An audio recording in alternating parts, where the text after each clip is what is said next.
rights movement and the sacrifices that many people made has to do not just with African Americans, it has to do with all of us.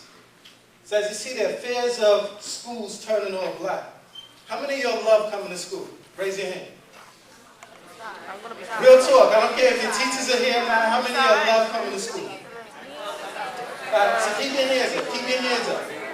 For those that love coming to school, how many of y'all that love coming to school would come to school if you weren't required to come to school? If you weren't required, if nobody made you?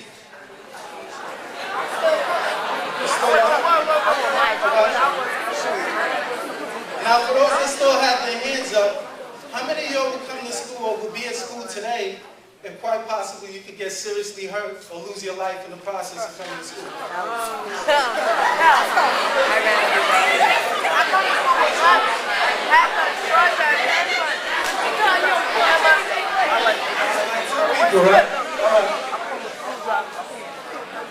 So 2 of you raised your hands and said that y'all would come to school, about 2 if your life was in danger to make it here, right? Behavior, not words, is the best indication of values. We act what is in us, nothing more, nothing less. I judge people by how they act, their behaviors, right? So let's think about this. This is a young girl. I share these pictures with you because this is the civil rights movement. These are young people your age, from elementary school to junior high school to high school, who braved on a daily basis going to school, and this is what they dealt with, because they wanted an education. So when I asked that question, the reason why I asked it is for this sole purpose.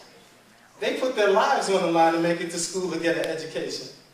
That's how important they thought it was to get educated. That's what they dealt with on a daily basis. You don't deal with anything close to that. And how many of you really take your education seriously?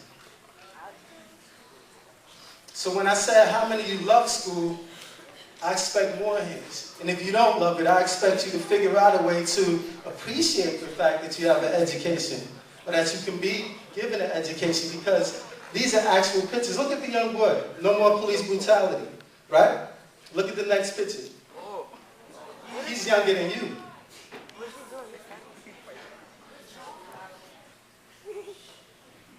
This is somebody just asking if they can have an education. I have lost 4 years of education. Why 5?